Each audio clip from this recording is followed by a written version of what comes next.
बांग्लादेश से ही mob lynching का एक और मामला सामने आ गया है। दीपू दास के बाद अब रजवाड़ी इलाके में अमृत मंडल को कुछ हैवानों ने दबोच लिया और उसकी पीट पीट कर हत्या कर दी। चोक पॉइंट बन चुका है और इसके साथ बांग्लादेश में हिंदुओं को मारा जा रहा है, जान के मारा जा रहा है। ऐसी हैसियत कैसे है साउथ एशिया में किसी कंट्री की कि अगर भारत से गुस्सा हो, भारत को आंखें चढ़ाना हो तो किसी हिंदू को लटका देते हैं। आज जो मुजाहरे बांग्लादेश में हो रहे हैं उसमें जो गम गुस्सा और जो लेवल ऑफ पार्टिसिपेशन है वो आजादी की तहरीक से भी ज्यादा गम गुस्सा है।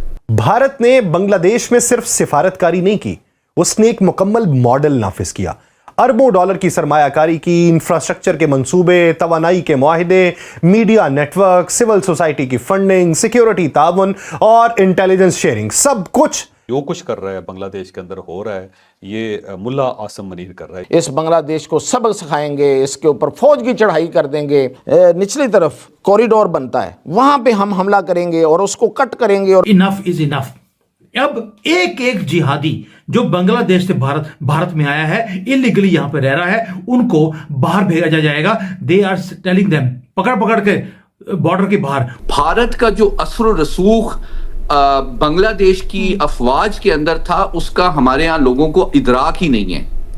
कोई बांग्लादेश का अफसर ब्रिगेडियर से ऊपर प्रोमोट नहीं हो सकता अगर उसकी आशीर्वाद और सपोर्ट भारतीय एस्टेब्लिशमेंट की जानिब से ना हो। इस्लामाबाद की एयर स्पेस बंद की जा रही है। ये बार बार इस्लामाबाद की एयर स्पेस क्यों बंद हो रही है? ये क्या टेंशन है? पता है कि आजकल जब भी जहाज उड़ते हैं तो लोगों के जनों में कुछ और ही आता है। दीपू चंद्र दास, जिसकी मॉब लिंचिंग करके बांग्लादेश में बहुत ही बुरी तरीके से मारा गया, उसके बाद अब एक और हिंदू को मॉब लिंचिंग की गई बांग्लादेश में, और इसका नाम है सम्राट।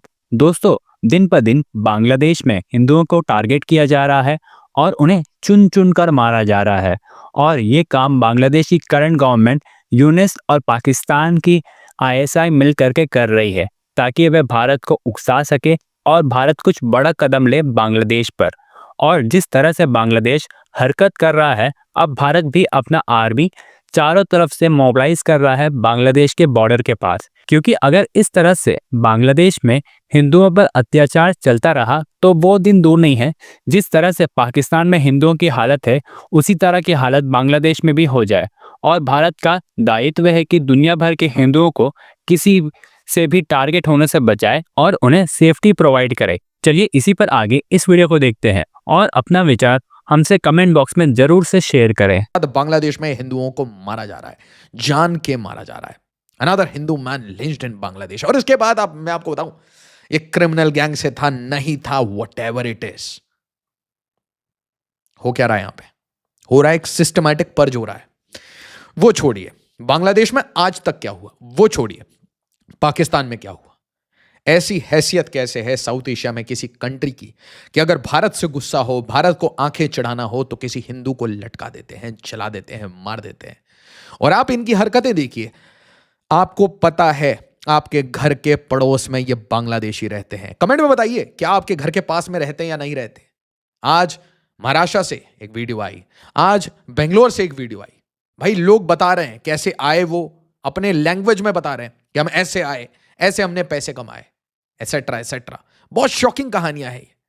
और दोस्तों, आज भारत में एक बहुत इंपॉर्टेंट सेंटिमेंट है कि भाई बांग्लादेश का भी भाईजान नूर खान बेस में आके गिरा है। ये अटैक हुआ है नूर खान बेस पे। Absolutely yes, absolutely yes. आपको मैंने कल दिखाया था चिट्टागोंग में क्या हो रहा है।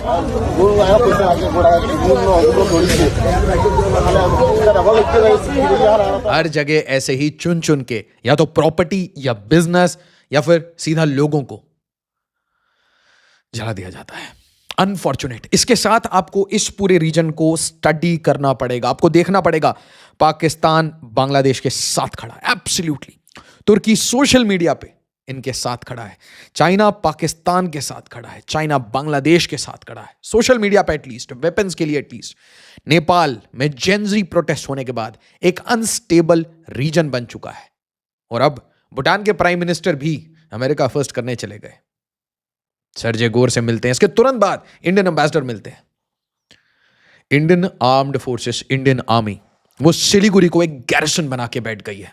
बिल्कुल, आप ये समझिए 3 नए बेसिस, उसके पीछे त्रिशक्ति कोर पूरी कोर बैठी है बांग्लादेश को फाड़ने के लिए।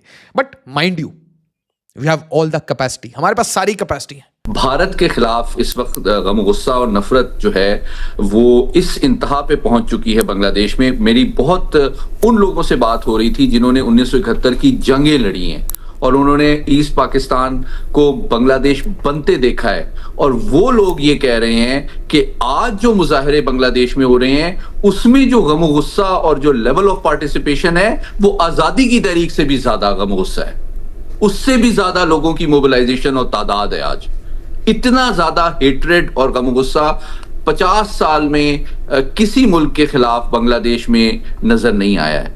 अब हम इस पे स्पेसिफिकली बात करेंगे कि हमें इन मौके से जो है कैसे फायदा उठाना चाहिए, लेकिन कुछ चीजें मैं आपके सामने बताना बहुत जरूरी समझता हूं ताकि हम अपनी तवक्कुआत को हकीकत पसंदाना अंदाज में समझें। देखिए, जो इस वक्त मौजूदा आर्मी चीफ हैं बांग्लादेश के, आपको याद होगा कि जिनके मशवरे पे शेख हसीना को एक हेलीकॉप्टर पे सवार करके भारत रवाना किया गया था, वो शेख हसीना के करीबी अजीज हैं और उनको हैंड पिक्ड शेख हसीना ने अपॉइंट किया था। और शेख हसीना इससे पहले एक आर्मी चीफ जो रिटायर हो चुके थे, उनको भी रिटायरमेंट से बहाल करके उन्होंने इससे पहले आर्मी चीफ लगाया था। तो मैं तो एक सिविल मिलिट्री की जो नौयत है रिलेशनशिप की, उसको जरा एक्सप्लेन करना बहुत जरूरी समझता हूं। तो वहां की जो फौजी क़यादत है वो अभी तक एंटी हसीना उस तरह नहीं है, वो उनकी अपॉइंटेड भी है। मौजूदा आर्मी चीफ ने मशवरा दिया अपनी करीबी अजीज शेख हसीना को कि आपके सियासी मुस्तकबिल के लिए बेहतर यह है कि इस वक्त आप भारत चली जाएं ताकि आप अपनी जान और मुस्तकबिल में सियासी मुस्तकबिल को महफूज करने की ऑप्शन क्रिएट कर सकें। तो मैं, और आखिरी बात जो मैं बहुत इंपॉर्टेंट आपको बताना चाहता हूं, इस वक्त हकीकत यह है कि भारत का जो असर रसूख बांग्लादेश की अफवाज के अंदर था, उसका हमारे यहां लोगों को इदराक ही नहीं है। कोई बांग्लादेश का अफसर ब्रिगेडियर से ऊपर प्रमोट नहीं हो सकता था अगर उसकी आशीर्वाद और सपोर्ट भारतीय इस्टेब्लिशमेंट की जानिब से ना हो। ये वो हकीकत है जिससे हम पाकिस्तानी लोग जानते नहीं है। इतना डीप असर रसूख था बांग्लादेश की अफवाज की आला क़यादत के ऊपर।